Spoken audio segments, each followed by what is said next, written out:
सज्जन कुमार की रिहाई ते दिल्ली कमेटी की अहम प्रैस कॉन्फ्रेंस। कनेडा के प्रधानमंत्री जस्टिन ट्रूडो ने एक बार फिर दिता बयान। गायक शुभनीत ने विरोध होने तो बाद दिता अपना पहला बयान। 1984 की सिख नस्लकुशी विच सुल्तानपुरी केस विच दोषी कांग्रेसी आगू सज्जन कुमार की रिहाई कर दी गई है। इस रिहाई तो बाद सिख भाईचारे विच रोस वेखण नूं मिल रहा है। कल श्रोमणी कमेटी वालों इसनूं सिखां नाल नाइंसाफी करार दिता गया सी। इस तो बाद दिल्ली कमेटी ने भी इससे अपना प्रतिकर्म दिता है।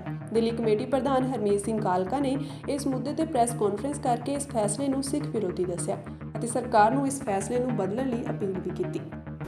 बहुत लंबे समय तो दिल्ली सिख गुरुद्वारा प्रबंधक कमेटी और साडे वो भैणां भरा जिहड़े 1984 के विक्टिम्स ने लड़ते आ रहे केसां दे विच लड़ाई 1984 की लड़ते पे आ।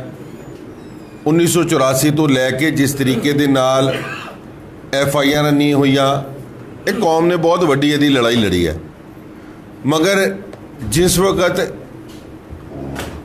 श्रोमणी अकाली दल की टीम सारिਆਂ ने मिल के जो अज इत्थे दिल्ली सिख गुरुद्वारा प्रबंधक कमेटी के प्रबंध संभाल रहे हैं, सारिਆਂ ने जिस तरीके दे नाल इहदे उत्ते मेहनत की है और एक एक गवाह नूं साਂਭ के रखना, एक एक गवाह दियां गवाहियां करवानियां कोर्टां दे विच जाके CBI दे विच जाके, और इन्नी मेहनत दे नाल काम करन दे बाद जिस वक्त जिहड़ियां मेन गवाहियां सज्जन कुमार के खिलाफ ये जिहड़ा केस सी जिंदे उत्ते परसों नूं एक्विटल किया गया, ये इहो जिहियां गवाहियां होईयां जिन्हों सुन के कोई भी नहीं कह सकता कि इहदे विच सज्जन कुमार नूं सज़ा होने तो बच सकता है। मगर इन्नी नमोशी हुई कि जिस वक्त परसों कोर्ट दे विच फैसला आया कि उन्होंने एक्विट किया जाता है और उन्होंने साफ बरी किया गया सज्जन कुमार नूं, इहदे उत्ते बहुत वड्डे एक प्रश्न लगते ने जिहड़े असीं जुडिशरी दी जिथे सत्कार करते हैं, मगर इस वक्त कहण नूं मजबूर हो रहे हैं कि किधरे ना किधरे इहदे विच कोई ना कोई शेडीनेस है। इहदे विच किधरे ना किधरे वितकरा किया गया, किधरे ना किधरे किसी नूं साਂਭਣ की कोशिश की गई है, किसी दे पक्ष पूर्ति की गई है। ये कहण दे विच असीं अज दिल्ली सिख गुरुद्वारा प्रबंधक कमेटी गुरेज नहीं करेगी। मगर मैं अपने उन्होंने भरावां नूं उन्होंने लोगों नूं भी जरूर इस बारे इस केसां की संजीदगी बारे दसदा कि लगातार ये लड़ाई चलते हुए जिस वक्त सारे केसिस बंद हो गए, 2005 दे विच CBI ने केस दोबारा खोले साढ़े प्रैशराइज करन तो बाद, और 2010 तो दे विच CBI ने चार्जशीट पेश की है और लगातार जिहड़ी SIT बनाई गई उस तो बाद सज्जन कुमार अंदर होया। और ये जिहड़ा केस सी जिहड़ा खास तौर पर सुल्तानपुरी का केस सी जिहदे विच 3 केसां दे उत्ते इहनूं सज़ा होनी सी। सरदार जोगिंदर सिंह बहुत इंपॉर्टेंट गवाह रहे और उन्हां दी ऐसी गवाही रही हुण वो अकाल चलाना कर गया कि जिहदे करके बिल्कुल केस एक क्लीयर हो गया सी। जिहड़े खुद चशमदीद गवाह सी, यह केस सरदार सुरजीत सिंह की डैथ के मुकल्लफ हैगा और इहदे विच जिथे जिथे लोड़ पई है दिल्ली सिख गुरुद्वारा प्रबंधक कमेटी ने जिहड़े साडे वकील सरदार गुरबख्श सिंह जी पहले दिन तो इन्हां केसां की पैरवी कर रहे हैं, उन्होंने सपोर्ट की है, उन्होंने नाल अपने हायर किया और इस गल का ध्यान रखा कि इस केसां दे विच कोई कोताही ना होए।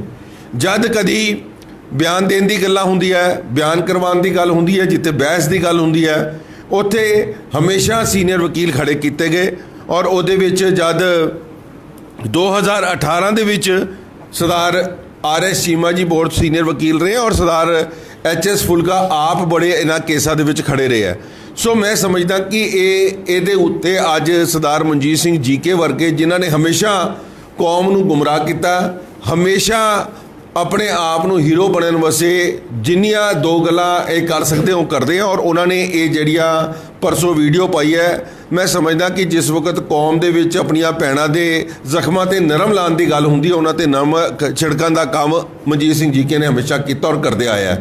सो दिल्ली सिख गुरुद्वारा प्रबंधक कमेटी की टीम ने अज परसों तो बाद अज इस करके तुहाडे अगे प्रैस कॉन्फ्रेंस की है कि एक दिन असीं पूरा समा लिया, असी पूरे इस केस दी स्टडियां की है कि असी कित्थे कुताही कर रहे हैं। मगर जिस तरीके दे नाल असी वकीलां नाल गल कीती है, ये बिल्कुल स्पष्ट हो गया कि ये जिहड़ियां गवाहियां ने इस तो वधिया गवाहियां नहीं हो सकदियां।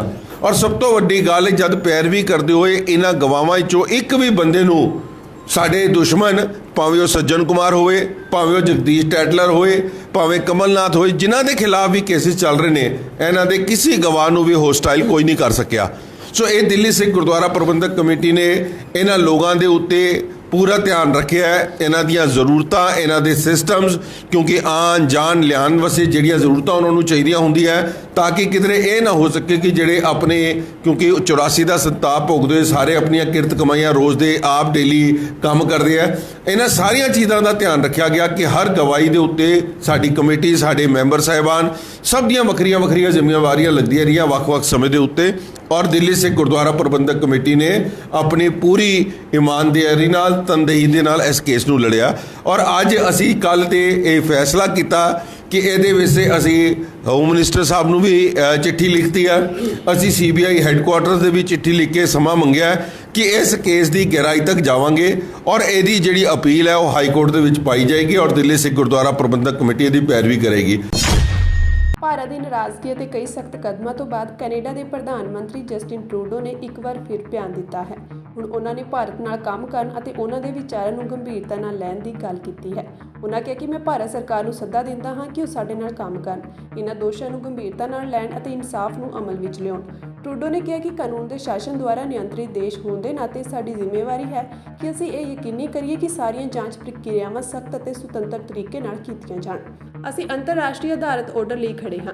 ਅਸੀਂ ਇਹ ਉਜਾਗਰ ਕਰ ਰਹੇ ਹਾਂ ਕਿ ਕਿਸੇ ਵੀ ਦੇਸ਼ ਲਈ ਆਪਣੀ ਧਰਤੀ ਤੇ ਕਿਸੇ ਨਾਗਰਿਕ ਦੀ ਹੱਤਿਆ ਵਿੱਚ ਸ਼ਾਮਿਲ ਹੋਣਾ ਕਿੰਨਾ ਅਸਵੀਕਾਰਨਯੋਗ ਹੋਵੇਗਾ। ਅਸੀਂ ਚਾਹੁੰਦੇ ਹਾਂ ਕਿ ਭਾਰਤ ਸਾਡਾ ਸਮਰਥਨ ਕਰੇ ਅਤੇ ਸੱਚ ਸਾਹਮਣੇ ਲਿਆਉਣ ਵਿੱਚ ਮਦਦ ਕਰੇ।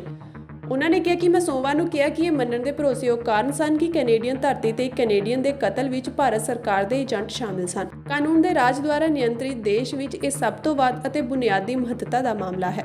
ਇੱਕ ਸੰਸਾਰ ਜਿੱਥੇ ਅੰਤਰਰਾਸ਼ਟਰੀ ਨਿਯਮ ਆਧਾਰਿਤ ਆਰਡਰ ਮਾਇਨੇ ਰੱਖਦਾ ਹੈ। ਸਾਡੇ ਕੋਲ ਇੱਕ ਸੁਤੰਤਰ ਨਿਆਂ ਪ੍ਰਣਾਲੀ ਅਤੇ ਮਜ਼ਬੂਤ ਪ੍ਰਕਿਰਿਆਵਾਂ ਹਨ ਜੋ ਇਸ ਦੇ ਆਪਣੇ ਨਿਯਮਾਂ ਦੀ ਪਾਲਣਾ ਕਰਨਗੀਆਂ। ਅਸੀਂ ਭਾਰਤ ਸਰਕਾਰ ਨੂੰ ਇਸ ਮਾਮਲੇ ਦੀ ਸੱਚਾਈ ਦਾ ਪਰਦਾਫਾਸ਼ ਕਰਨ ਲਈ ਅੱਗੇ ਵਧਣ ਲਈ ਸਾਡੇ ਨਾਲ ਜੁੜਨ ਦਾ ਸੱਦਾ ਦਿੰਦੇ ਹਾਂ। ਗਾਇਕ ਸ਼ੁਭਨੀਤ ਸਿੰਘ ਉਰਫ ਸ਼ੁਭ ਨੇ ਵਿਰੋਧ ਹੋਣ ਤੋਂ ਬਾਅਦ ਆਪਣਾ ਪਹਿਲਾ ਬਿਆਨ ਜਾਰੀ ਕੀਤਾ ਹੈ। ਸ਼ੁਭਨੀਤ ਉਰਫ ਸ਼ੁਭ ਦੀ ਇਹ ਪ੍ਰਤੀਕਿਰਿਆ ਬੋਰਡ ਕੰਪਨੀ ਮੁੰਬਈ ਵੱਲੋਂ ਸਪਾਂਸਰਸ਼ਿਪ ਵਾਪਸ ਲੈਣ ਅਤੇ 23 ਸਤੰਬਰ ਤੋਂ 25 ਸਤੰਬਰ ਤੱਕ ਸ਼ੋਅ ਨੂੰ ਰੱਦ ਕਰਨ ਤੋਂ ਬਾਅਦ ਆਈ ਹੈ। ਸ਼ੁਭ ਨੇ ਇੰਸਟਾਗ੍ਰਾਮ ਤੇ ਪੋਸਟ ਸਾਂਝੀ ਕਰਦਿਆਂ ਲਿਖਿਆ ਕਿ ਉਹ ਇਸ ਦੌਰੇ ਲਈ ਕਾਫੀ ਉਤਸ਼ਾਹਿਤ ਸਨ, ਪਰ ਹਾਲ ਹੀ ਵਿੱਚ ਵਾਪਰੀਆਂ ਘਟਨਾਵਾਂ ਨੇ ਉਸ ਦੀ ਮਿਹਨਤ ਨੂੰ ਢਾਹ ਲਗਾ ਦਿੱਤੀ ਹੈ। ਸ਼ੁਭ ਨੇ ਇਹ ਕਿਹਾ ਕਿ ਪੰਜਾਬੀਆਂ ਨੂੰ ਵੱਖਵਾਦੀ ਜਾਂ ਦੇਸ਼ ਵਿਰੋਧੀ ਨਾ ਕਿਹਾ ਜਾਵੇ। ਸ਼ੁਭ ਨੇ ਇੰਸਟਾਗ੍ਰਾਮ ਤੇ ਲਿਖਿਆ ਕਿ ਪੰਜਾਬ ਭਾਰਤ ਦੇ ਇੱਕ ਨੌਜਵਾਨ ਰੈਪਰ ਗਾਇਕ ਵਜੋਂ ਆਪਣੇ ਸੰਗੀਤ ਨੂੰ ਅੰਤਰਰਾਸ਼ਟਰੀ ਮੰਚ ਤੇ ਲਿਆਉਣਾ ਮੇਰੀ ਜ਼ਿੰਦਗੀ ਦਾ ਸੁਪਨਾ ਸੀ, ਪਰ ਹਾਲ ਹੀ ਵਿੱਚ ਵਾਪਰੀਆਂ ਘਟਨਾਵਾਂ ਨੇ ਮੇਰੀ ਮਿਹਨਤ ਅਤੇ ਤਰੱਕੀ ਨੂੰ ਢਾਹ ਲਾਈ ਹੈ ਅਤੇ ਮੈਂ ਆਪਣੀ ਨਿਰਾਸ਼ਾ ਅਤੇ ਦੁੱਖ ਨੂੰ ਪ੍ਰਗਟ ਕਰਨ ਲਈ ਕੁਝ ਸ਼ਬਦ ਕਹਿਣਾ ਚਾਹੁੰਦਾ ਹਾਂ। ਮੈਂ ਭਾਰਤ ਵਿੱਚ ਆਪਣੇ ਦੌਰੇ ਦੇ ਰੱਦ ਹੋਣ ਨਾਲ ਬਹੁਤ ਨਿਰਾਸ਼ ਹਾਂ। ਮੈਂ ਆਪਣੇ ਦੇਸ਼ ਵਿੱਚ ਆਪਣੇ ਲੋਕਾਂ ਦੇ ਸਾਹਮਣੇ ਪ੍ਰਦਰਸ਼ਨ ਕਰਨ ਲਈ ਬਹੁਤ ਉਤਸ਼ਾਹਿਤ ਸੀ। ਤਿਆਰੀਆਂ ਜ਼ੋਰਾਂ ਤੇ ਸਨ ਅਤੇ ਮੈਂ ਪਿਛਲੇ 2 ਮਹੀਨਿਆਂ ਤੋਂ ਆਪਣੇ ਦਿਲ ਅਤੇ ਆਤਮਾ ਨਾਲ ਅਭਿਆਸ ਕਰ ਰਿਹਾ ਸੀ, ਪਰ ਕਿਸਮਤ ਦੀਆਂ ਕੁਝ ਹੋਰ ਹੀ ਯੋਜਨਾਵਾਂ ਸਨ। ਉਹਨਾਂ ਕਿਹਾ ਕਿ ਭਾਰਤ ਮੇਰਾ ਵੀ ਦੇਸ਼ ਹੈ, ਮੇਰਾ ਜਨਮ ਇੱਥੇ ਹੋਇਆ ਸੀ। ਇਹ ਮੇਰੇ ਗੁਰੂਆਂ ਅਤੇ ਮੇਰੇ ਪੁਰਖਿਆਂ ਦੀ ਧਰਤੀ ਹੈ, ਜਿਨ੍ਹਾਂ ਨੇ ਇਸ ਧਰਤੀ ਦੀ ਆਜ਼ਾਦੀ, ਸ਼ਾਨ ਅਤੇ ਪਰਿਵਾਰ ਲਈ ਕੁਰਬਾਨੀਆਂ ਦੇਣ ਲੱਗਿਆਂ ਅੱਖ ਝਪਕਣ ਤੱਕ ਦਾ ਸਮਾਂ ਵੀ ਨਹੀਂ ਲਗਾਇਆ। ਪੰਜਾਬ ਮੇਰੀ ਰੂਹ ਹੈ, ਪੰਜਾਬ ਮੇਰੇ ਖੂਨ ਵਿੱਚ ਹੈ। ਮੈਂ ਅੱਜ ਜੋ ਵੀ ਹਾਂ ਪੰਜਾਬੀ ਹੋਣ ਕਰਕੇ ਹਾਂ। ਪੰਜਾਬੀਆਂ ਨੂੰ ਦੇਸ਼ ਭਗਤੀ ਦਾ ਸਬੂਤ ਦੇਣ ਦੀ ਲੋੜ ਨਹੀਂ ਹੈ। ਇਤਿਹਾਸ ਦੇ ਹਰ ਮੋੜ ਤੇ ਪੰਜਾਬੀਆਂ ਨੇ ਇਸ ਦੇਸ਼ ਦੀ ਆਜ਼ਾਦੀ ਲਈ ਆਪਣੀਆਂ ਜਾਨਾਂ ਕੁਰਬਾਨ ਕੀਤੀਆਂ ਹਨ। ਇਸ ਲਈ ਮੇਰੀ ਨਿਮਰਤਾ ਸਹਿਤ ਬੇਨਤੀ ਹੈ ਕਿ ਹਰ ਪੰਜਾਬੀ ਨੂੰ ਵੱਖਵਾਦੀ ਜਾਂ ਦੇਸ਼ ਵਿਰੋਧੀ ਕਹਿਣ ਤੋਂ ਗੁਰੇਜ਼ ਕੀਤਾ ਜਾਵੇ। ਉਹਨਾਂ ਕਿਹਾ ਕਿ ਮੇਰਾ ਯਕੀਨੀ ਤੌਰ ਤੇ ਕਿਸੇ ਦੀਆਂ ਭਾਵਨਾਵਾਂ ਨੂੰ ਠੇਸ ਪਹੁੰਚਾਉਣ ਦਾ ਇਰਾਦਾ ਨਹੀਂ ਸੀ। ਮੇਰੇ ਤੇ ਲੱਗੇ ਦੋਸ਼ਾਂ ਨੇ ਮੈਨੂੰ ਡੂੰਘਾ ਪ੍ਰਭਾਵਿਤ ਕੀਤਾ ਹੈ, ਪਰ ਜਿਵੇਂ ਕਿ ਮੇਰੇ ਗੁਰੂ ਨੇ ਮੈਨੂੰ ਉਪਦੇਸ਼ ਦਿੱਤਾ ਹੈ, ਉਹਨਾਂ ਨੇ ਮੈਨੂੰ ਸਿਖਾਇਆ ਹੈ ਕਿ ਨਾ ਡਰਨਾ ਹੈ ਅਤੇ ਨਾ ਹੀ ਕਿਸੇ ਦੇ ਡਰਾਵੇ ਵਿੱਚ ਆਉਣਾ ਹੈ। ਇਹ ਪੰਜਾਬੀਅਤ ਦਾ ਮੂਲ ਹੈ। ਮੈਂ ਅਤੇ ਮੇਰੀ ਟੀਮ ਜਲਦੀ ਹੀ ਵਾਪਸ ਆਵਾਂਗੇ, ਇਕੱਠੇ ਅਤੇ ਮਜ਼ਬੂਤ ਹੋ ਕੇ। ਵਾਹਿਗੁਰੂ ਮਿਹਰ ਕਰੇ, ਸਰਬੱਤ ਦਾ ਭਲਾ। ਭਾਈ ਹਰਦੀਪ ਸਿੰਘ ਨਿੱਜਰ ਦੀ ਹੱਤਿਆ ਦੇ ਮੁੱਦੇ ਤੇ ਭਾਰਤ ਅਤੇ ਕੈਨੇਡਾ ਵਿਚਾਲੇ ਤਣਾਅ ਵਧਦਾ ਜਾ ਰਿਹਾ ਹੈ। ਕੈਨੇਡਾ ਨੇ ਭਾਰਤ ਤੇ ਇਸ ਕਤਲ ਦਾ ਦੋਸ਼ ਲਾਇਆ ਹੈ। ਵੀਰਵਾਰ ਦੇਰ ਰਾਤ ਅਮਰੀਕਾ ਦੇ ਰਾਸ਼ਟਰੀ ਸੁਰੱਖਿਆ ਸਲਾਹਕਾਰ ਜੇਕ ਸੁਲੀਵਨ ਨੇ ਵਾਈਟ ਹਾਊਸ ਵਿੱਚ ਮੀਡੀਆ ਨੂੰ ਦੱਸਿਆ ਕਿ ਉਹ ਇਸ ਕਤਲ ਮਾਮਲੇ ਵਿੱਚ ਭਾਰਤ ਖਿਲਾਫ ਜਾਂਚ ਵਿੱਚ ਕੈਨੇਡਾ ਦਾ ਸਮਰਥਨ ਕਰਦੇ ਹਨ। ਸੁਲੀਵਨ ਨੇ ਅੱਗੇ ਕਿਹਾ ਕਿ ਕੋਈ ਵੀ ਦੇਸ਼ ਹੋਵੇ, ਅਜਿਹੇ ਕੰਮ ਲਈ ਕਿਸੇ ਨੂੰ ਵੀ ਵਿਸ਼ੇਸ਼ ਛੋਟ ਨਹੀਂ ਮਿਲੇਗੀ। ਇੱਥੇ ਫਾਈਨੈਂਸ਼ੀਅਲ ਟਾਈਮਜ਼ ਨੇ ਦਾਅਵਾ ਕੀਤਾ ਹੈ ਕਿ G20 ਸੰਮੇਲਨ ਦੌਰਾਨ ਬਾਈਡਨ ਸਮੇਤ 5 ਆਈਜ਼ ਦੇਸ਼ਾਂ ਨੇ ਕੈਨੇਡਾ ਦੇ ਦੋਸ਼ਾਂ ਤੇ ਚਿੰਤਾ ਪ੍ਰਗਟਾਈ ਸੀ। ਇਹਨਾਂ ਦੇਸ਼ਾਂ ਦੇ ਮੁਖੀਆਂ ਨੇ ਨਿੱਜਰ ਦੀ ਮੌਤ ਦਾ ਮੁੱਦਾ PM ਨਰਿੰਦਰ ਮੋਦੀ ਕੋਲ ਉਠਾਇਆ ਸੀ। 5 ਆਈਜ਼ ਇੱਕ ਖੁਫੀਆ ਜਾਣਕਾਰੀ ਸਾਂਝਾ ਕਰਨ ਵਾਲਾ ਗੱਠਜੋੜ ਹੈ। ਇਸ ਵਿੱਚ ਸ਼ਾਮਲ ਅਮਰੀਕਾ, ਬ੍ਰਿਟੇਨ, ਆਸਟ੍ਰੇਲੀਆ, ਨਿਊਜ਼ੀਲੈਂਡ ਅਤੇ ਕੈਨੇਡਾ ਨੇ ਆਪਸ ਵਿੱਚ ਖੁਫੀਆ ਜਾਣਕਾਰੀ ਸਾਂਝੀ ਕੀਤੀ। ਕੈਨੇਡਾ ਦੇ ਪ੍ਰਧਾਨ ਮੰਤਰੀ ਜਸਟਿਨ ਟਰੂਡੋ ਨੇ 18 ਸਤੰਬਰ ਨੂੰ ਨਿੱਜਰ ਦੇ ਕਤਲ ਵਿੱਚ ਭਾਰਤ ਸਰਕਾਰ ਦੇ ਏਜੰਟਾਂ ਦੀ ਸ਼ਮੂਲੀਅਤ ਦਾ ਦੋਸ਼ ਲਾਇਆ ਸੀ। ਭਾਰਤ ਨੇ ਇਹਨਾਂ ਦਾਅਵਿਆਂ ਨੂੰ ਬੇਤੁਕਾ ਦੱਸਦਿਆਂ ਰੱਦ ਕਰ ਦਿੱਤਾ ਸੀ। ਸੁਲੀਵਨ ਨੇ ਵੀਰਵਾਰ ਨੂੰ ਕਿਹਾ ਕਿ ਜਿਵੇਂ ਹੀ ਅਸੀਂ ਕੈਨੇਡੀਅਨ ਪ੍ਰਧਾਨ ਮੰਤਰੀ ਦੇ ਦੋਸ਼ਾਂ ਬਾਰੇ ਜਨਤਕ ਤੌਰ ਤੇ ਸੁਣਿਆ, ਅਸੀਂ ਖੁਦ ਜਨਤਕ ਤੌਰ ਤੇ ਅੱਗੇ ਆਏ ਅਤੇ ਉਹਨਾਂ ਬਾਰੇ ਆਪਣੀ ਡੂੰਘੀ ਚਿੰਤਾ ਜ਼ਾਹਰ ਕੀਤੀ। ਜੋ ਵਾਪਰਿਆ ਉਸ ਦੀ ਤਹਿ ਤੱਕ ਜਾਣ ਲਈ ਅਸੀਂ ਕੈਨੇਡਾ ਦਾ ਪੂਰਾ ਸਮਰਥਨ ਕਰਦੇ ਹਾਂ। ਇਹ ਸਾਡੇ ਲਈ ਚਿੰਤਾ ਦਾ ਵਿਸ਼ਾ ਹੈ। ਅਸੀਂ ਆਪਣੇ ਮੂਲ ਸਿਧਾਂਤਾਂ ਦੀ ਰੱਖਿਆ ਕਰਾਂਗੇ। ਕੁਝ ਮੀਡੀਆ ਰਿਪੋਰਟਾਂ ਵਿੱਚ ਕਿਹਾ ਜਾ ਰਿਹਾ ਹੈ ਕਿ ਇਸ ਮੁੱਦੇ ਤੇ ਅਮਰੀਕਾ ਤੇ ਕੈਨੇਡਾ ਵਿਚਾਲੇ ਮਤਭੇਦ ਹਨ। ਸੁਲੀਵਨ ਨੇ ਇਹਨਾਂ ਦੋਸ਼ਾਂ ਨੂੰ ਵੀ ਰੱਦ ਕਰ ਦਿੱਤਾ। ਸੁਲੀਵਨ ਨੇ ਕਿਹਾ ਕਿ ਕੈਨੇਡਾ ਵੱਲੋਂ ਜੋ ਦੋਸ਼ ਲਗਾਏ ਗਏ ਹਨ, ਅਸੀਂ ਚਾਹੁੰਦੇ ਹਾਂ ਕਿ ਇਸ ਜਾਂਚ ਨੂੰ ਅੱਗੇ ਵਧਾਇਆ ਜਾਵੇ ਅਤੇ ਦੋਸ਼ੀਆਂ ਨੂੰ ਸਜ਼ਾਵਾਂ ਦਿੱਤੀਆਂ ਜਾਣ। ਜਦੋਂ ਤੋਂ ਇਹ ਮਾਮਲਾ ਜਨਤਕ ਤੌਰ ਤੇ ਸਾਹਮਣੇ ਆਇਆ ਹੈ, ਉਦੋਂ ਤੋਂ ਹੀ ਅਮਰੀਕਾ ਇਸ ਰੁਖ ਤੇ ਕਾਇਮ ਹੈ। ਮੈਂ ਡਿਪਲੋਮੈਟਾਂ ਵਿਚਕਾਰ ਨਿੱਜੀ ਗੱਲਬਾਤ ਬਾਰੇ ਖੁਲਾਸਾ ਨਹੀਂ ਕਰਨ ਜਾ ਰਿਹਾ ਹਾਂ, ਪਰ ਅਸੀਂ ਆਪਣੇ ਕੈਨੇਡੀਅਨ ਹਮਰੁਤਬਾ ਨਾਲ ਲਗਾਤਾਰ ਸੰਪਰਕ ਵਿੱਚ ਹਾਂ। ਅਸੀਂ ਉਹਨਾਂ ਨਾਲ ਨੇੜਿਓਂ ਸਲਾਹ ਕਰ ਰਹੇ ਹਾਂ। ਸਿੱਖਾਂ ਦੇ ਪਵਿੱਤਰ ਤੀਰਥਾਂ ਵਿੱਚ ਪਾਕਿਸਤਾਨ ਸਥਿਤ ਗੁਰਦੁਆਰਾ ਪੰਜਾ ਸਾਹਿਬ ਦਾ ਨਾਂ ਸਭ ਤੋਂ ਉੱਪਰ ਰੱਖਿਆ ਜਾਂਦਾ ਹੈ ਤੇ ਹਰ ਇੱਕ ਨਾਨਕ ਨਾਮ ਲੇਵਾ ਪ੍ਰਾਣੀ ਦਾ ਸਿਰ ਇਸ ਪਵਿੱਤਰ ਸਥਾਨ ਅੱਗੇ ਆਪਣੇ ਆਪ ਝੁਕ ਜਾਂਦਾ ਹੈ। ਇਹ ਪਵਿੱਤਰ ਸਥਾਨ ਰਾਵਲਪਿੰਡੀ ਤੋਂ 48 ਕਿਲੋਮੀਟਰ ਦੂਰ ਹੈ। ਗੁਰਦੁਆਰਾ ਪੰਜਾ ਸਾਹਿਬ ਦੇ ਲਈ ਦਾਅਵਾ ਕੀਤਾ ਜਾ ਰਿਹਾ ਹੈ ਕਿ ਇਸ ਇਤਿਹਾਸਕ ਗੁਰਦੁਆਰਾ ਸਾਹਿਬ ਦੀ ਇਮਾਰਤੀ ਖਸਤਾ ਹਾਲਤ ਵਿੱਚ ਨਹੀਂ ਹੈ, ਸਗੋਂ ਇੱਥੇ ਸੰਗਤਾਂ ਨੂੰ 3 ਦਿਨ ਪੁਰਾਣਾ ਲੰਗਰ ਛਕਾਇਆ ਜਾ ਰਿਹਾ ਹੈ। ਇਸ ਦੀ ਜਾਣਕਾਰੀ 18 ਸਤੰਬਰ ਨੂੰ PSGPC ਪ੍ਰਧਾਨ ਸਰਦਾਰ ਅਮੀਰ ਸਿੰਘ ਨੂੰ ਭੇਜੇ ਗਏ ਇੱਕ WhatsApp ਮੈਸੇਜ ਵਿੱਚ ਇੱਕ ਸੁਰਜੀਤ ਸਿੰਘ ਉਰਫ ਸਨੀ ਦੇ ਇੱਕ ਮੈਸੇਜ ਰਾਹੀਂ ਦਿੱਤੀ ਗਈ ਹੈ। ਪੰਜਾਬ ਦੇ ਸਾਬਕਾ ਮੁੱਖ ਮੰਤਰੀ ਬੇਅੰਤ ਸਿੰਘ ਦੇ ਕਤਲ ਮਾਮਲੇ ਵਿੱਚ ਸਜ਼ਾ ਕੱਟ ਰਹੇ ਬੰਦੀ ਸਿੰਘ ਭਾਈ ਸ਼ਮਸ਼ੇਰ ਸਿੰਘ ਨੂੰ ਅਦਾਲਤ ਤੋਂ ਜ਼ਮਾਨਤ ਮਿਲਣ ਤੋਂ ਬਾਅਦ ਵੀਰਵਾਰ ਨੂੰ ਚੰਡੀਗੜ੍ਹ ਦੀ ਬੁੜੈਲ ਜੇਲ੍ਹ ਪ੍ਰਸ਼ਾਸਨ ਨੇ ਰਿਹਾ ਕਰ ਦਿੱਤਾ ਹੈ। CM ਡਾਕਟਰ ਅਮਰਿੰਦਰ ਸਿੰਘ ਸੰਧੂ ਦੀ ਅਦਾਲਤ ਨੇ ਸ਼ਮਸ਼ੇਰ ਸਿੰਘ ਦੀ ਜ਼ਮਾਨਤ ਅਰਜ਼ੀ ਮਨਜ਼ੂਰ ਕਰ ਲਈ ਸੀ। ਇਸ ਤੋਂ ਪਹਿਲਾਂ ਇਸ ਕਤਲ ਕੇਸ ਵਿੱਚ ਨਜ਼ਰਬੰਦ ਬੰਦੀ ਸਿੰਘ ਭਾਈ ਲਖਵਿੰਦਰ ਸਿੰਘ ਉਰਫ ਲੱਖਾ ਅਤੇ ਗੁਰਮੀਤ ਸਿੰਘ ਨੂੰ ਜੇਲ੍ਹ ਪ੍ਰਸ਼ਾਸਨ ਨੇ 10 ਮਈ ਅਤੇ 2 ਜੂਨ ਨੂੰ ਪੰਜਾਬ ਅਤੇ ਹਰਿਆਣਾ ਹਾਈ ਕੋਰਟ ਦੇ ਹੁਕਮਾਂ ਤੇ ਜ਼ਮਾਨਤ ਤੇ ਰਿਹਾ ਕਰ ਦਿੱਤਾ ਸੀ। ਦੱਸ ਦਈਏ ਕਿ ਅਗਸਤ 2007 ਵਿੱਚ CBI ਦੀ ਵਿਸ਼ੇਸ਼ ਅਦਾਲਤ ਨੇ ਪਟਿਆਲਾ ਵਾਸੀ ਸ਼ਮਸ਼ੇਰ ਸਿੰਘ ਨੂੰ ਉਮਰ ਕੈਦ ਦੀ ਸਜ਼ਾ ਸੁਣਾਈ ਸੀ। ਇਸ ਮਾਮਲੇ ਵਿੱਚ ਹੋਰ ਦੋਸ਼ੀਆਂ ਨੂੰ ਵੀ ਸਜ਼ਾ ਹੋਈ ਹੈ। ਸਾਰੀ ਕੌਮ ਦਾ ਮੈਂ ਧੰਨਵਾਦ ਕਰਦਾ ਜਿਹੜੇ ਨਾਲ ਇਕੱਠੇ ਹੋ ਕੇ ਸੰਘਰਸ਼ ਕਰਕੇ ਸਾਡੀਆਂ ਬੇਲਾਂ ਕਰਾਈਆਂ। ਇਸ ਕਰਕੇ ਮੈਂ ਤਾਂ ਇਸ ਮੈਸੇਜ ਦਿੰਦਾ, ਚੜ੍ਹਦੀ ਕਲਾ ਵਿੱਚ ਰਹੇ ਕੌਮ, ਅਸੀਂ ਖੁਸ਼ੀਆਂ ਵਿੱਚ ਹੈ। ਇਹਨਾਂ ਨੇ ਬਹੁਤ ਮਿਹਨਤ ਕੀਤੀ, ਕਿੰਨੇ ਦਿਨ ਹੋ ਗਏ ਇਹਨਾਂ ਨੂੰ ਮੋਰਚਾ ਲਾਇਆ ਨੂੰ। ਇਹਨਾਂ ਸਾਰੀ ਕੌਮ ਦਾ ਮੈਂ ਬਹੁਤ ਬਹੁਤ ਧੰਨਵਾਦ ਕਰਦਾ ਹਾਂ। ਰਿਣੀ ਹਾਂ ਅਸੀਂ ਇਹਨਾਂ ਦੇ ਜਿਨ੍ਹਾਂ ਨੇ ਸਾਡੇ ਕਾਰਵਾਈ ਨੂੰ ਕਿਵੇਂ ਦੇਖਦੇ ਹੋ? ਸਰਕਾਰ ਸਾਡੇ ਨਾਲ ਧੱਕਾ ਹੀ ਕਰਿਆ। ਉਹਨਾਂ ਨੇ 14 ਸਾਲ ਬਾਅਦ ਛੱਡਣਾ ਤਾਂ, ਲੇਕਿਨ 28 ਸਾਲ ਹੋ ਗਏ ਸਾਨੂੰ ਧੱਕੇ। ਛੁੱਟੀਆਂ ਵੀ ਜਾ ਰਹੇ, ਕੋਈ ਸਾਡੀ ਕੋਈ ਕੰਪਲੇਂਟ ਨਹੀਂ ਹੈ। ਤਾਂ ਹੁਣ ਸਰਕਾਰਾਂ ਨੂੰ ਆਪ ਸੋਚਣਾ ਚਾਹੀਦਾ। ਅਸੀਂ ਕਿਹਾ ਕਿ ਸ਼ਰੇਆਮ ਹੀ ਦਿਖਿਆ ਕਿ ਉਹਨੇ ਸਾਡੇ ਗੱਲ ਧੱਕਾ ਹੀ। ਠੀਕ ਹੈ ਜੀ, ਠੀਕ ਹੈ। ਜਾਓਗੇ ਹੁਣ ਤੁਸੀਂ? ਦੇਖੋ ਮੋਰਚਾ ਇਹਨਾਂ ਨੇ ਲਾਇਆ ਸਿੰਘਾਂ ਨੇ, ਇਹ ਆਪਣੇ ਜੋ ਚਲਾ ਰਹੇ। ਸਾਡੀ ਬੇਲ ਹੋਈ ਹੈ, ਉਸ ਤੋਂ ਬਾਅਦ ਅਸੀਂ ਕਿਹੜੀਆਂ ਸ਼ਰਤਾਂ ਜਿਹੜੀਆਂ ਤੁਹਾਡੇ ਉੱਪਰ ਲਗਾਈਆਂ ਗਈਆਂ? ਕੋਈ ਸ਼ਰਤ ਨਹੀਂ ਹੈ ਹੁਣ ਇਸ ਟਾਈਮ, ਕੋਈ ਸ਼ਰਤ ਨਹੀਂ ਹੈ। ਜਦ ਛੁੱਟੀ ਹੁੰਦੀ ਤੇ ਜਦ ਸਾਨੂੰ ਸ਼ਰਤਾਂ ਦੀ ਵੀ ਹਾਜ਼ਰੀ ਲਾਉਣੀ। ਹੁਣ ਕੋਈ ਸੰਘਰਸ਼ ਤੁਸੀਂ ਵੀ ਕਰੋਗੇ ਹੁਣ ਬਾਕੀ ਬੰਦੀ ਸਿੰਘਾਂ ਦੀ ਰਿਹਾਈ ਦੇ ਲਈ? ਨਹੀਂ, ਸੰਘਰਸ਼ ਤਾਂ ਕੌਮ ਕਰ ਰਹੀ। ਕੌਮ ਦੇ ਵਿੱਚ ਮੈਂ ਵੀ ਆ ਗਿਆ। ਮੈਂ ਕੋਈ ਇਕੱਲਾ ਤਾਂ ਨਹੀਂ ਕਰਦਾ, ਕੌਮ ਕਰ ਰਹੀ ਹੈ। ਇਹਨਾਂ ਦੇ ਨਾਲ ਅਸੀਂ ਅੰਬ ਸਾਹਿਬ ਜਾਣਾ, ਉੱਥੇ ਮੱਥਾ ਟੇਕਣਾ। ਵਿਸ਼ਵ ਭਰ ਵਿੱਚ ਸਿੱਖ ਮਾਰਸ਼ਲ ਆਰਟ ਗੱਤਕੇ ਨੂੰ ਪ੍ਰਫੁੱਲਤ ਕਰਨ, ਪ੍ਰਚਾਰ ਪ੍ਰਸਾਰ ਅਤੇ ਸੰਭਾਲਣ ਦੇ ਉਦੇਸ਼ ਨਾਲ international Sikh martial art council ਨੇ ਹੇਜ਼ ਲੰਡਨ ਵਿਖੇ ਇੱਕ ਵਿਸ਼ੇਸ਼ ਮੀਟਿੰਗ ਕੀਤੀ ਅਤੇ ਇਸ ਖੇਡ ਦੇ ਗਤੀਸ਼ੀਲ ਵਿਕਾਸ ਅਤੇ ਵਿਸਥਾਰ ਕਰਨ ਦਾ ਫੈਸਲਾ ਕੀਤਾ। ਇਹ ਮੀਟਿੰਗ ਕੌਂਸਲ ਦੇ chairman Harjit Singh Grewal state awardee ਦੀ ਪ੍ਰਧਾਨਗੀ ਹੇਠ ਹੋਈ, ਜਿਸ ਵਿੱਚ ਗੱਤਕਾ ਖੇਡ ਦੇ ਖੇਤਰ ਵਿੱਚ ਹੁਣ ਤੱਕ ਹੋਈ ਤਰੱਕੀ ਬਾਰੇ ਜਾਣਨਾ ਪਾਇਆ ਤੇ ਭਵਿੱਖ ਦੀਆਂ ਯੋਜਨਾਵਾਂ ਵੀ ਹਾਜ਼ਰੀਨ ਨਾਲ ਸਾਂਝੀਆਂ ਕੀਤੀਆਂ। ਹਰਜੀਤ ਸਿੰਘ ਗਰੇਵਾਲ, ਜੋ ਕਿ ਵਿਸ਼ਵ ਗੱਤਕਾ ਫੈਡਰੇਸ਼ਨ ਦੇ ਪ੍ਰਧਾਨ ਵੀ ਹਨ, ਉਹਨਾਂ ਨੇ ਦੱਸਿਆ ਕਿ ਗੱਤਕਾ ਸੋਟੀ ਦੀ ਖੇਡ ਨੂੰ ਪੜਾਅਵਾਰ ਏਸ਼ੀਅਨ ਖੇਡਾਂ, ਰਾਸ਼ਟਰਮੰਡਲ ਖੇਡਾਂ ਅਤੇ ਉਸ ਤੋਂ ਬਾਅਦ ਓਲੰਪਿਕ ਖੇਡਾਂ ਵਿੱਚ ਸ਼ਾਮਿਲ ਕਰਵਾਇਆ ਜਾਵੇਗਾ। International Sikh martial art council UK chapter ਦੇ ਡਾਇਰੈਕਟਰ ਸਰਬਜੀਤ ਸਿੰਘ ਗਰੇਵਾਲ ਨੇ ਦੱਸਿਆ ਕਿ ਇੰਗਲੈਂਡ ਵਿੱਚ ਪਿਛਲੇ 12 ਸਾਲਾਂ ਤੋਂ ਗੱਤਕਾ ਫੈਡਰੇਸ਼ਨ UK ਦੇ ਪ੍ਰਧਾਨ ਅਤੇ ਸੰਸਦ ਮੈਂਬਰ ਤਨਮਨਜੀਤ ਸਿੰਘ ਢੇਸੀ ਦੀ ਅਗਵਾਈ ਵਿੱਚ ਗੱਤਕਾ ਖੇਡ ਨੇ ਬਹੁਤ ਬੁਲੰਦੀਆਂ ਹਾਸਲ ਕੀਤੀਆਂ ਹਨ ਅਤੇ ਹਰ ਸਾਲ ਨੈਸ਼ਨਲ ਪੱਧਰ ਤੇ ਗੱਤਕਾ ਮੁਕਾਬਲੇ ਕਰਵਾਏ ਜਾਂਦੇ ਹਨ। ਉਹਨਾਂ ਹਾਲ ਹੀ ਵਿੱਚ ਹੇਜ਼ ਲੰਡਨ ਵਿਖੇ ਹੋਏ 9ਵੇਂ ਰਾਸ਼ਟਰੀ ਗੱਤਕਾ ਚੈਂਪੀਅਨਸ਼ਿਪ ਦੀ ਸਫਲਤਾ ਲਈ ਸਾਰਿਆਂ ਨੂੰ ਵਧਾਈ ਦਿੱਤੀ। ਇਸ ਮੌਕੇ ਸਰਬਜੀਤ ਸਿੰਘ ਗਰੇਵਾਲ ਅਤੇ ਸਮੂਹ ਹਾਜ਼ਰੀਨ ਨੇ international Sikh martial art council ਅਤੇ ਵਿਸ਼ਵ ਗੱਤਕਾ ਫੈਡਰੇਸ਼ਨ ਨੂੰ ਸਹਿਯੋਗ ਦੇਣ ਦਾ ਭਰੋਸਾ ਦਿੱਤਾ ਅਤੇ ਅਗਲੇ ਸਾਲ ਇੰਗਲੈਂਡ ਵਿਖੇ ਹੋਣ ਵਾਲੀ 10ਵੀਂ ਨੈਸ਼ਨਲ ਗੱਤਕਾ ਚੈਂਪੀਅਨਸ਼ਿਪ ਨੂੰ ਸਫਲ ਬਣਾਉਣ ਦਾ ਵੀ ਫੈਸਲਾ ਕੀਤਾ। ਸੰਯੁਕਤ ਕਿਸਾਨ ਮੋਰਚੇ ਦੇ ਸੱਦੇ ਤੇ ਕਿਸਾਨ ਜਥੇਬੰਦੀਆਂ ਨੇ ਪਟਿਆਲਾ ਦੇ DC ਦਫ਼ਤਰ ਦਾ ਘਿਰਾਓ ਕੀਤਾ। ਕਿਸਾਨ ਆਗੂਆਂ ਨੇ ਦੱਸਿਆ ਕਿ ਹੜ੍ਹ ਪ੍ਰਭਾਵਿਤ ਕਿਸਾਨਾਂ ਲਈ ਮੁਆਵਜ਼ੇ ਦੀ ਮੰਗ ਨੂੰ ਲੈ ਕੇ ਕਿਸਾਨ ਜਥੇਬੰਦੀਆਂ ਦੁਆਰਾ ਇਹ ਰੋਸ ਪ੍ਰਦਰਸ਼ਨ ਸ਼ੁਰੂ ਕੀਤਾ ਗਿਆ ਹੈ। ਪ੍ਰਦਰਸ਼ਨਕਾਰੀ ਕਿਸਾਨਾਂ ਨੇ ਕੇਂਦਰ ਤੇ ਪੰਜਾਬ ਸਰਕਾਰ ਉੱਤੇ ਹੜ੍ਹ ਪੀੜਤਾਂ ਨੂੰ ਕੋਈ ਮਦਦ ਨਾ ਦੇਣ ਦਾ ਦੋਸ਼ ਲਾਇਆ ਹੈ।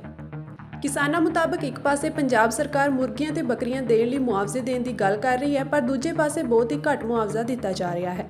ਉਹਨਾਂ ਕਿਹਾ ਕਿ ਪੰਜਾਬ ਵਿੱਚ ਹੜ੍ਹ ਪੀੜਤਾਂ ਨੂੰ ਢੁਕਵਾਂ ਮੁਆਵਜ਼ਾ ਦਿਵਾਉਣ ਲਈ ਇਹ ਧਰਨਾ ਲਾਇਆ ਗਿਆ ਹੈ। ਪੰਜਾਬ ਸਰਕਾਰ ਪੀੜਿਤ ਕਿਸਾਨਾਂ ਨੂੰ 6-7 ਹਜ਼ਾਰ ਰੁਪਏ ਮਾਮੂਲੀ ਮੁਆਵਜ਼ਾ ਦੇ ਰਹੀ ਹੈ, ਜਿਸ ਕਾਰਨ ਕਿਸਾਨਾਂ ਦੇ ਹੋਏ ਨੁਕਸਾਨ ਦੀ ਭਰਪਾਈ ਨਹੀਂ ਹੋ ਰਹੀ। ਉਹਨਾਂ ਕਿਹਾ ਕਿ ਸਰਕਾਰ ਕਿਸਾਨਾਂ ਨੂੰ 50,000 ਤੋਂ ਵੱਧ ਨੁਕਸਾਨੀਆਂ ਫਸਲਾਂ ਦਾ ਮੁਆਵਜ਼ਾ ਦੇਵੇ। ਉਹਨਾਂ ਕਿਹਾ ਕਿ ਕੇਂਦਰ ਅਤੇ ਪੰਜਾਬ ਸਰਕਾਰ ਨੂੰ ਕਿਸਾਨਾਂ ਦੇ ਇਸ ਨੁਕਸਾਨ ਦੀ ਭਰਪਾਈ ਕਰਨੀ ਚਾਹੀਦੀ ਹੈ।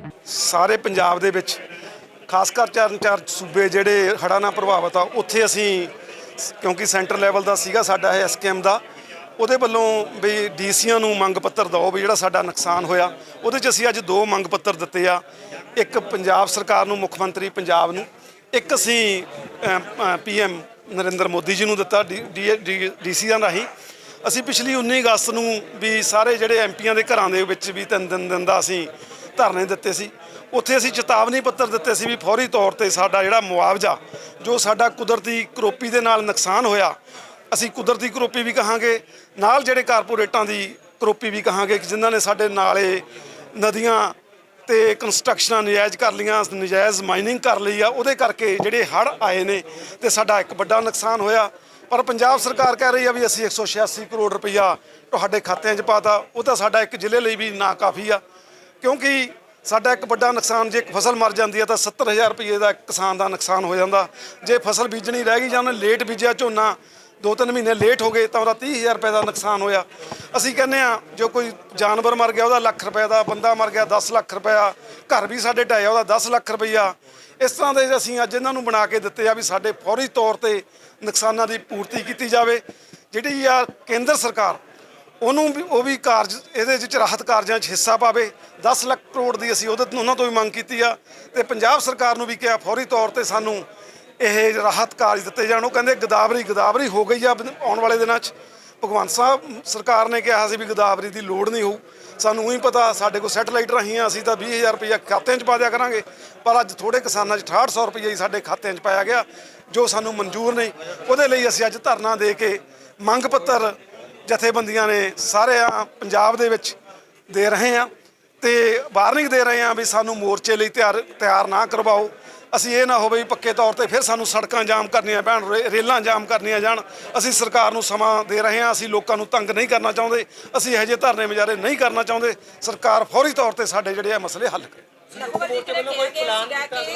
ਪਸ਼ੂਆਂ ਦਾ ਨੁਕਸਾਨ ਹੋਵੇਗਾ ਕਿੰਨਾ ਕੁ, ਜਿਹੜਾ ਹੁਣ ਤੱਕ ਪੂਰੇ ਪੰਜਾਬ ਦੇ ਕਿਸਾਨਾਂ ਦੀ ਗੱਲ ਕੀਤੀ ਜਾਵੇ ਤਾਂ ਕਿੰਨੇ ਕੁ ਕਿਸਾਨਾਂ ਨੂੰ ਜਿਹੜਾ ਪਸ਼ੂਆਂ ਦੇ ਬਾਬਤ ਜਿਹੜਾ ਮੁੱਖ ਮੰਤਰੀ ਨੇ ਕਿਹਾ ਸੀਗਾ ਮੁਆਵਜ਼ਾ ਮਿਲੇਗਾ, ਕਿੰਨਾ ਕੁ ਮਿਲ ਚੁੱਕਿਆ?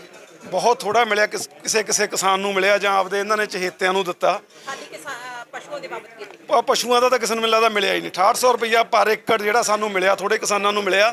ਪਸ਼ੂਆਂ ਦਾ ਅਸੀਂ ਲੱਖ ਰੁਪਈਆ ਮੰਗਦੇ ਆ, ਇਹ ਤਾਂ ਬੰਦਿਆਂ ਦਾ ਨਹੀਂ ਮਿਲਿਆ। ਪਸ਼ੂਆਂ ਦਾ ਤਾਂ ਕੀ, ਉਹਦਾ 10 ਲੱਖ ਮੰਗਦੇ ਆ।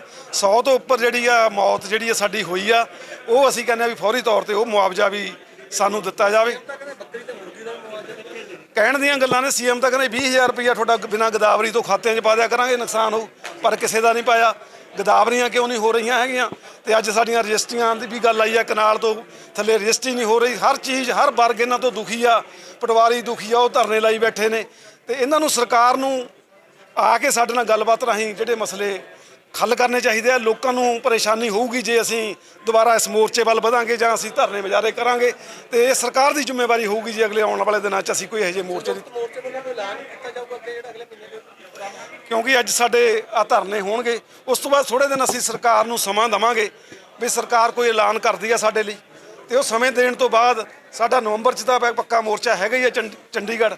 ਹੋ ਸਕਦਾ ਅਸੀਂ ਜੇ ਸਰਕਾਰ ਨਾ ਕਰੇ ਤਾਂ ਅਸੀਂ ਕੋਈ ਪੱਕੇ ਮੋਰਚੇ ਦਾ ਐਲਾਨ ਅਸੀਂ ਹੋਰ ਵੀ ਕਰ ਸਕਦੇ। ਕਿੰਨੇ ਦਿਨ ਲਈ